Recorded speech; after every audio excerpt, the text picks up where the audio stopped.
What's up, everybody? Welcome back to Storytime with Uncle Reddit. My name's John, and this is r/Tales from Tech Support. So I had a cat sitting up here when I was getting ready to record, and he decided he didn't want to be on camera right now, I guess. He'll be back. We'll leave the camera this way and leave the space open right here, so if he wants to come lay down, he can do that. So anyway, let's do some tech support stories. Do not feel proud of yourself. A short call I had a while back, but still one that makes me cringe. Thank you for calling the IT help desk. This is my name. How may I assist you today? My computer's frozen. How do I fix it? I should be able to assist with this. Have you restarted the computer? No, and I can't click on anything. How am I supposed to do that? Okay, ma'am. If you hold the power button for about 8 seconds, it should force it to shut down. Can't you just sign into my computer and do it for me? Well, I can try, but if you're not able to click on anything, ma'am, then I won't be able to receive permission. The customer makes a huffing noise and hard resets the computer. Okay, it's working now. I'm able to sign back in. That's great. Is there any signs of it freezing? Customer, my problem's fixed. You didn't do anything. Don't feel proud of yourself. And then she hangs up. Don't you just love that? You didn't do anything. The problem's fixed. But they were dead in the water when they called you. And either unable or unwilling to follow directions. It's just amazing. If you didn't do every single step for them, hold their hand through it all, actually hold their hand while you do it all, and tell them everything's going to be okay, and give them 100% effort while they do absolutely nothing, then, yeah, you just shouldn't feel proud of yourself at all. But at least the carpet's clean. My very first serious job, nearly 2 decades ago, was doing customer training and tech support for a company managing a national golf handicap system. This meant supporting golf club staff telephonically and on site who, let's just say, weren't the most tech savvy themselves. A lot of my days were spent running through the standard, is the green light on the server box on? And is the phone line plugged in? Great, now connect to us. Can you hear the dial tone? To answer the obvious, yes, this was in the eons before wireless, where they connected to the network via a hard phone line, which was sometimes an all-in-one phone line, fax line, server line that they unplugged from one piece of equipment to the next. Bear with me, please, while I set the scene for this extraordinary tale.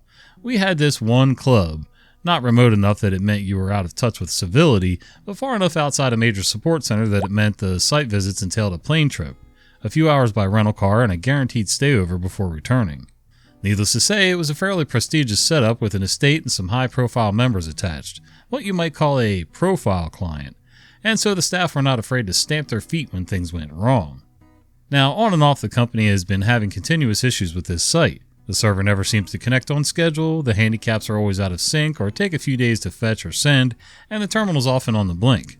The staff are telling the members, visitors, and club board that the stupid system doesn't work, and some high-level conversations about kicking the whole thing out are in play. It's typically outside of my rotation area, but the bosses throw bodies at the problem, and so I'm assigned to assist.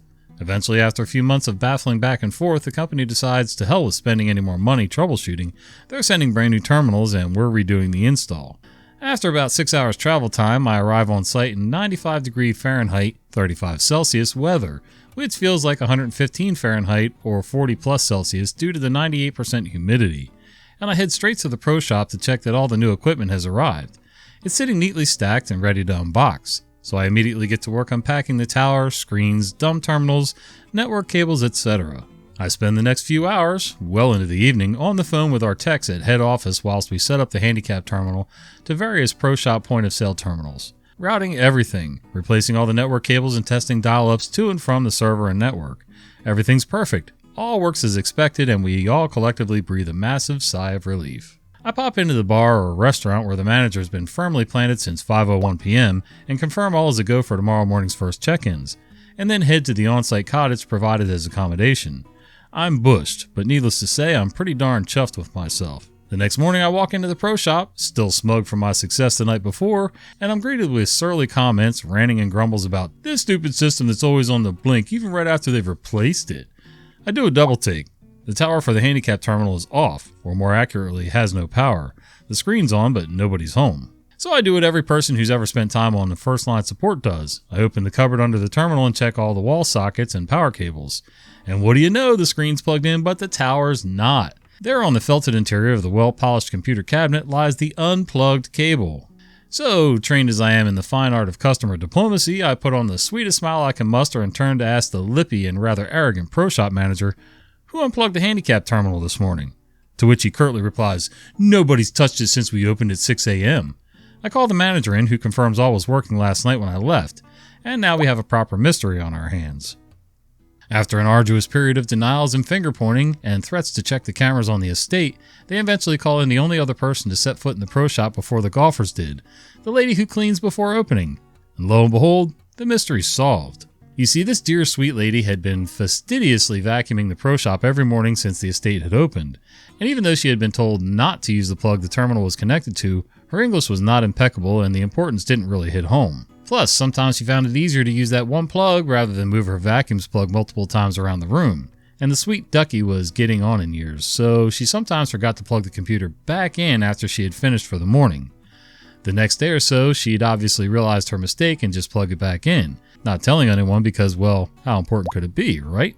And every time we tried to troubleshoot telephonically with the client asking them if they were sure everything was plugged in, well, it seems it was either a case of, well, it wasn't working yesterday, I don't know why, or of course it's plugged in, nobody even opens that cupboard, without them actually having checked. But hey, at least we know the carpet's clean. Same thing, you shouldn't at all feel proud of yourself. You know, you should have had this fixed over the phone months ago, even though they didn't do anything to help, didn't even try to look and see if everything was plugged in, and really, it should have been in a locked cabinet, let's be quite honest.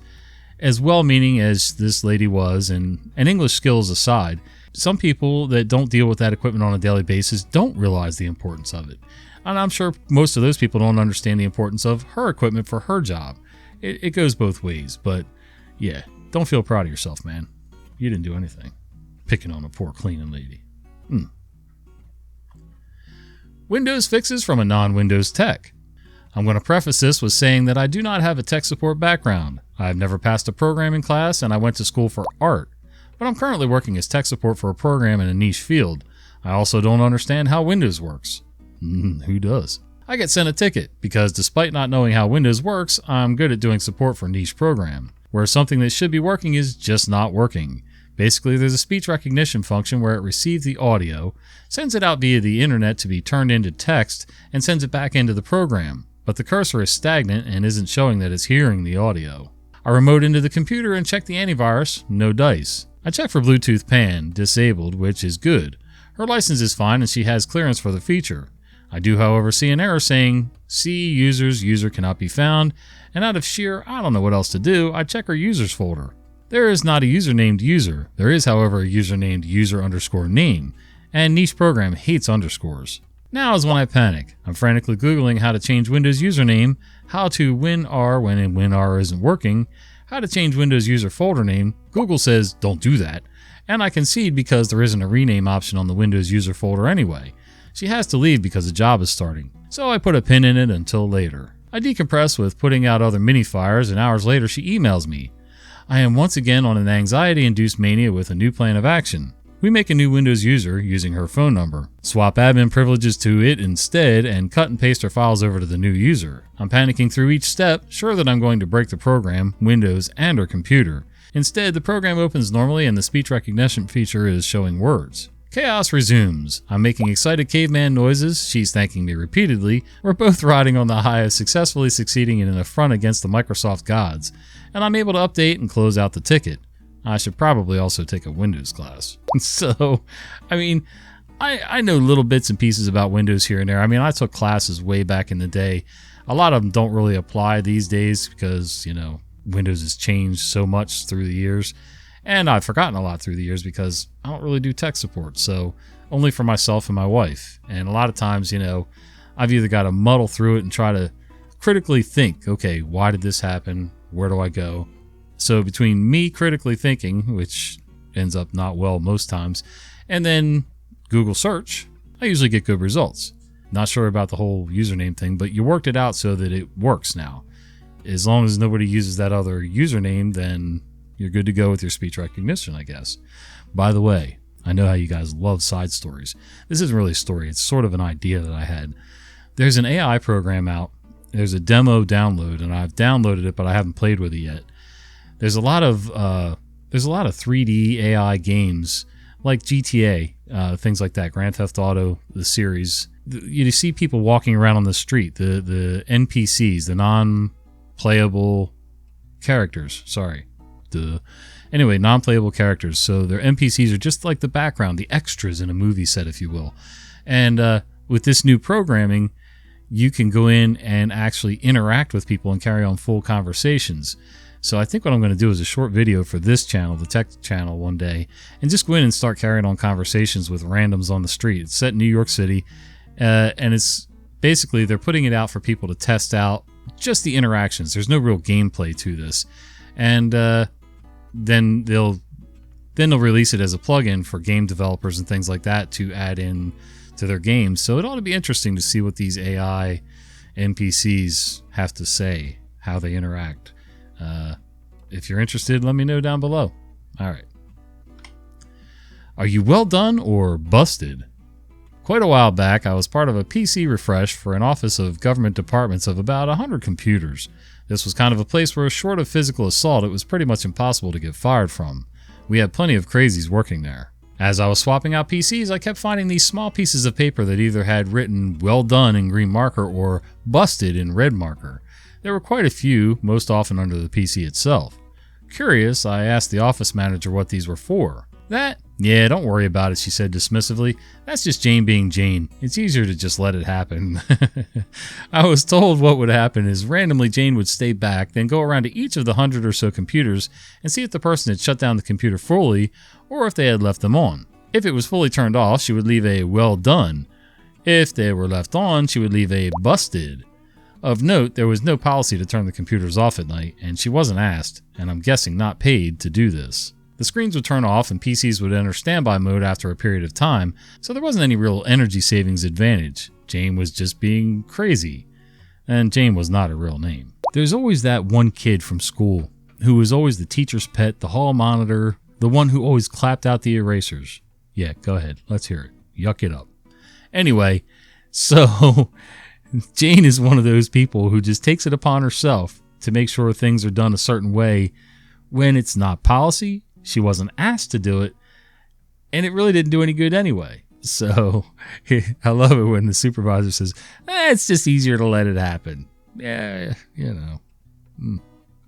"I'm not good with computers. Please help me." Hello all, it's been a while since I've last posted, mostly due to my role changing, but now I'm back in the trenches of IT support. The story I bring you today is one that happened over the course of multiple days, ending yesterday. To introduce the cast, End User, our lovely person in need of help. She's not very good with computers. Me, your protagonist of this tale.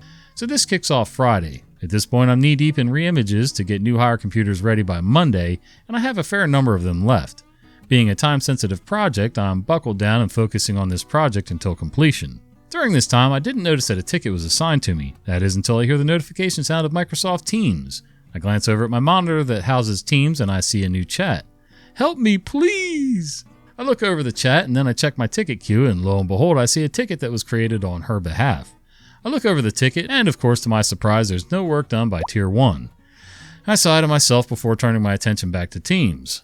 "Hello, I assume this is in regard to insert ticket number here?" End User: "Yes, it is." Again, there's no real information on this ticket, so I ask the general questions. "What seems to be the problem?" "I need help setting it up." "I'm sorry, what do you need help setting up?" "The computer." After only a few moments of talking, I can already tell this user is going to be a fun one. "Did you just receive the computer as a replacement, or are you a new hire?" "I needed to replace my old computer." I breathed a sigh of relief. This seemed to be a simple enough issue, so I explained what I believed to be the resolution. "Okay, so you're first going to connect to the company network and then just sign in with your username and password. That should be all there is to it." "I did that, but I can't set up multiple screens. I don't see that option and I don't see my web browsers." Yes, she used emojis in chat with me. Forgive me, Reddit. However, I read and reread the message over and over again and then thought maybe I could walk her through the issue remotely. Nope, can't have that. Okay, so for the monitors, you right-click your desktop and select Display Settings. As for the browsers, I'm not sure what you mean by that. Can you please explain it? "Would you be able to come out to me?" I explained to her that I wouldn't be able to come out today as I'm working on a project, and that the other person on the help desk was also working this project with me. I did, however, offer to call on Teams and remote into her computer to resolve it all that way. Her response? "It sucks explaining it on this thing." Of course, I can't help but thinking, if you can't explain it using your words and showing me on your screen remotely, then how do you expect me to help? But I breathe a bit and offer to reach out later when I'm available so we can set up a time for me to come out and work on her issue. She agrees, and that's that. Monday comes. The day starts and I reach out explaining that I have to assist with the new hire computer setup first, but should be available after 10:30 a.m. I get no response, but she sees the message. So I reach back out when I'm available saying that I'm now available. What does she say in response? Okay. Just okay. No providing me with times that work for her or her location, so I attempt to ask her for the information. So what time works for you? Also, can you tell me where in the office you're located? She once again sees the message and doesn't respond, so I leave it for future me to deal with. Tuesday. As I get into the office, I check Teams to see if she reached out. Still no response. So I reach back out repeating my previous message. End user says, "Hi, are you coming over here?" Or... After reading this, I blink a few times before looking around, wondering if I'm just being messed with. Once I realize that there are in fact no cameras, I respond on Teams. "Hello, per my previous message, I wanted to know when you were available and where you're located so I can come out to you," but received no response. Then she says, "I'm available now and I'm located in office number." "Oh, thank you. I'll head over now. Please have the computer ready for me to work on." I lock my computer and make my way to her location. Once I find her office, she introduces herself and then points to the computer. First thing I notice is that it's not plugged in. I explain this to the user and she just shakes her head like she doesn't understand. So I explain that the computer needs to be plugged into the docking station for the monitors to display. End user, so not wireless? No ma'am, we don't have wireless monitors here. You need to connect it. I notice that the dock is plugged into another laptop that's displaying to the monitors. Me, you need to plug it in like you had this laptop. I touch the other laptop for emphasis. She seems to have an "oh, I get it" moment, so I give her a moment to correct the issue. Once she does and it connects, I ask about the browser issue she was asking about on Teams. "I don't know what you're talking about." At this point, dear reader, I can feel my brain starting to shut down. I take a moment for my brain to restart before opening Teams. I show her the message. "I was referring to what you said in Teams, like right here." She just kind of shrugs like she doesn't understand what I'm saying. So I ask if there's anything else and she says no. Once I hear that no, I give her my script for these situations and then leave as fast as I can without it looking bad. As soon as I get back to my desk, I close her ticket and pray to the IT gods above that she doesn't have the thought to reach out to me directly with any issues she's having moving forward. I don't understand people like that. I've seen people like that before where you'll have a full-on conversation and then you'll go back to reference something that was in that conversation, whether it was said by you or them, and they just kind of give you that blank stare like, "I have no idea what you're talking about." Like, seriously? And then you go back and show them, this was in writing even, you go back and show them what they said, and they still have no idea what you're talking about. Okay. I can't tell if there's a mental health issue going on here, if there's a slight language barrier, and maybe someone was helping her, like typing on her behalf. I don't know. Or maybe she's just nuts. Maybe the supervisor in this office space has the same thought as the other one. It's easier just to let it happen. Got no time for fighting it. It screws up production. Alright guys, thanks for sharing a little bit of your day with me today. Hope you all enjoyed, and until the next one, we'll see ya.